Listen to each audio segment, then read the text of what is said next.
Tonight, a fire raged in the capital city. It was a spectacular blaze, a tragedy of the first order. Firefighters from across the region battled the flames for hours, but couldn't save a motel in Pierre. Well, it's kind of sad because it's been a fixture for Pierre for, 35 or so years. Now the focus turns to finding a cause and helping the people who were left without a place to call home. And we've got a lot of good folks in this community, and we'll all be working to take care of each other here. It is a devastating story from our capital city. It is a fire that started at 4 o'clock this afternoon, and at this 10 o'clock hour, crews are still working to get it under control. The Capitol Inn and Suites, just blocks from our state capitol, went up in flames. KSFY News reporter Logan Bartness is live in Pierre tonight. Logan, bring us up to speed. Well, Courtney, you can see the fire still kind of going behind me. All that smoke is from this blaze. The police did say they found one body while they were searching the hotel, but they say that body is not related to the fire. Other than that, they say a few people were injured from evacuating the hotel. They only had minor injuries. The fire started at about 4 this afternoon on the west side of the building. It moved to the attic and quickly spread throughout the building. The firefighters worked to aggressively fight the fire, but by about 6:30, they switched to just trying to contain it from spreading to other buildings. No firefighters were seriously injured in this fire, and many roads in the area are blocked off. The fire chief says they are still investigating what happened. Everything is still under investigation, so until we get a handle on the firefight itself, we're going to take a look at that. We have investigating entities coming in from the state and other locations tomorrow that will start digging into the exact cause of this fire. Now you can see that there are quite a few crews still working on this fire. Hotel officials are not saying how many people were in the hotel. Live in Pierre, Logan Bartness, KSFY News. Okay, thank you, Logan. Sutley's store is within eyesight of the Capitol Inn and Suites, and John Lusk, the clerk on duty tonight, was one of the first to see and hear the fire start.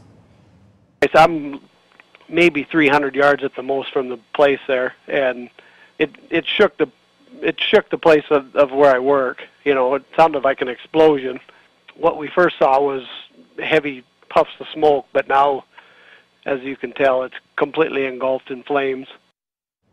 Lusk tells us one of his co-workers lived at the Capitol Inn, and he was notified very soon after the fire started. When most people were leaving the area of the fire tonight, Tony Mangin was one of many that headed straight for the scene. Tony is the news director at KCCR Radio, and he has been our eyes and ears on the ground all night. Tony has been invaluable. He joins us live again tonight, back in Pierre at the scene of the fire. And Tony, bring us up to speed about what you know. Thanks very much. Basically, right now, what you're seeing behind us is what's happening. They're fighting a defensive fire. The convenience store next to the Capitol Inn and Suites, Checkers, they say now is safe from the fire. They believe that they have the fire contained, at least the best they can at this point. The main thing right now is trying to take care of the people that were displaced. They don't have a number of how many people have been displaced. Right now, at a local church, the Red Cross expects to house tonight probably anywhere from 15 to 30 people for sure at that church, and they'll probably be there again tomorrow night as well. Tony, take us back a couple of hours. When you started talking with us about 5 o'clock this afternoon, what was going through your mind and what has been going through your mind all night? You've been in Pierre many years. What's this like to see firsthand? Well, it's been a long time since we've seen a fire like this. And I mean, to see the smoke billowing up above you, and basically, it kind of reminds you of the photos and the video of oil fields in Iraq after a bombing. It was dark, you couldn't see anything at all, and you also have great admiration for the firefighters who were there. They're still there. They've been there now for 6 hours or more. They're going to be there for at least another 6 hours. And for what they've done and for how they have fought this fire has been admirable. And we've always been very proud of our firefighters in this area, and they've made us proud once again tonight. Tony, talk to us a little bit about the conditions that the firefighters faced this evening and their conditions that you experienced right along with them. It is a terribly cold day. I mean, it is a cold day, wind chill below zero. Of course, you add water to that, you add machinery to that, and it makes for a tough night. And the wind is whipping, the wind is cold tonight, and you know, that's been also one of the difficult things, has been the wind. And all that wind has been pushing all of the smoke and fire to the east part and to the east part of the city. And the smell is very noticeable tonight. You can smell it right from where we're at, and we're a good distance away. It is a very noticeable smoky smell to the city tonight.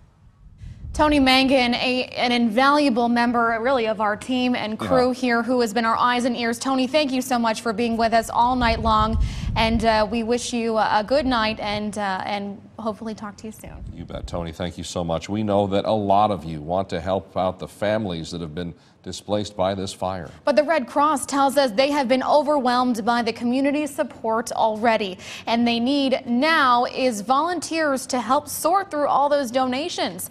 You can still make cash donations either online or at the Red Cross, or you can drop off a donation at the First Methodist Church by the Zesto in Pierre. Now, the community support is outstanding tonight, but there is also a lot more that needs to be done. Joining us now live is volunteer Amy Harris, who is on the phone in Pierre. Amy, can you hear us?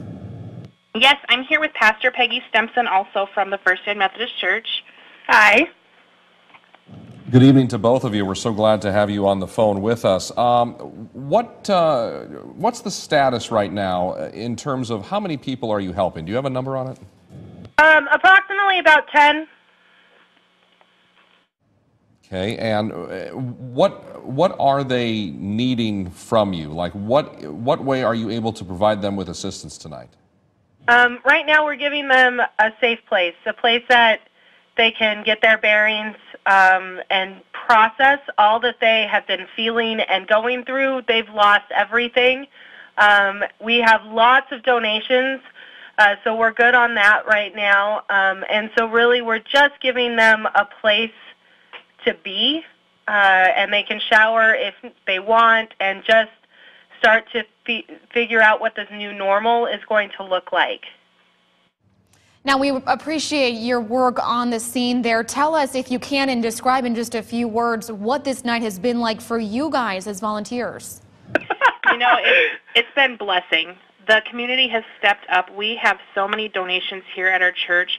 There's also an overflow at the American Inn. The community of Pierre is amazing, in Fort Pierre. We have everything from diapers, formula, to clothes, toys. It's just been a blessing. Yes. All right, volunteer Amy Harris joining us on the phone tonight from Pierre as we continue to look at live pictures of this fire that does continue to burn tonight at the Capitol Inn and Suites there in Pierre. You know, this massive blaze really challenged the Pierre Fire Department. The city has about 50 to 60 volunteer firefighters at any given time. They will take turns working in shifts to battle this fire. Pierre Mayor Lori Gill credits the fire department's response to this blaze tonight. I don't know how serious this is going to end up being, but we'll be there for the people, and we'll pull all the factions together to figure out what the next steps will be and to lay out a plan of action. We've got a lot of good folks in this community, and we'll all be working to take care of each other here. We certainly are praying for everybody that's out there fighting in this cold weather and thinking about everybody, and I appreciate all the thoughts that are coming in from around the state. Mayor Gill tells us the city will set up a way for people to donate or provide assistance to help anyone who has been displaced by this big fire.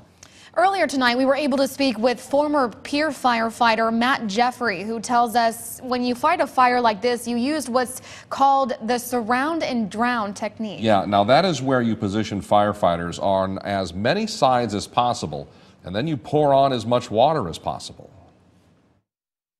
It goes through very quickly, it'll be very fast, and before you know it, they'll be on the other side of the building. So this is one of the things that's going to be tough to contain, because you can't contain it in one area. It's going to be all over the place, and you see that all sides of the building is being contained by the Pierre Fire Department. And Matt also told us something pretty fascinating about when firefighters arrive on a scene like this. He says mentally they need to slow themselves down. And when they slow down, Matt says firefighters don't get mentally overwhelmed and are better equipped to fight that fire. One mental health worker we talked to who works with low-income clientele, many of them calling the Capitol Inn and Suites home for long periods of time because they cannot afford some of their rental housing in town. Yeah, in Pierre, he says there are not a lot of options for those on fixed incomes. And Jeremy already knows that tomorrow is going to be a very tough day. With all hope and all of the resources that we can pull together through all of the nonprofits in town, we'll be able to make sure that they are safe, they have food, and that we get them a place to sleep in the next few days that they can call their own.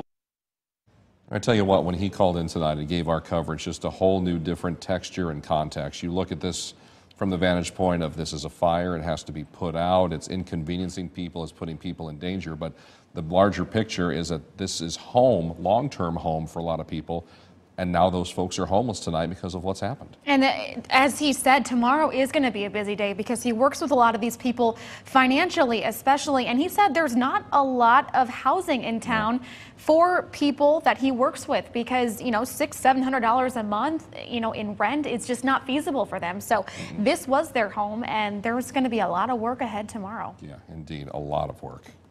Well, as we head to weather now here at 10, you can't help but think about what the firefighters in Pierre had to face tonight. Yeah, we teased you a little bit. Here's a picture of one fireman from the Pierre Volunteer Fire Department's Facebook page. Take a look.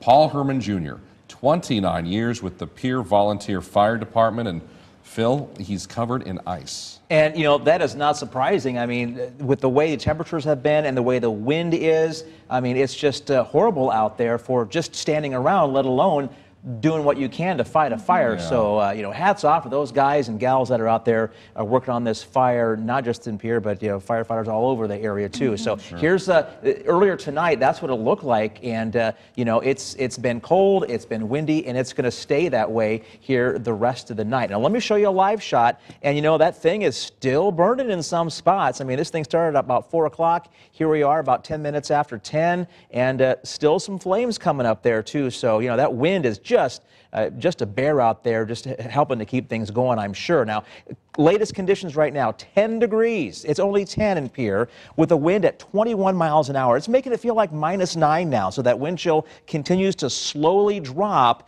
And, you know, the wind is going to continue to be a factor through the night and during the day tomorrow as well.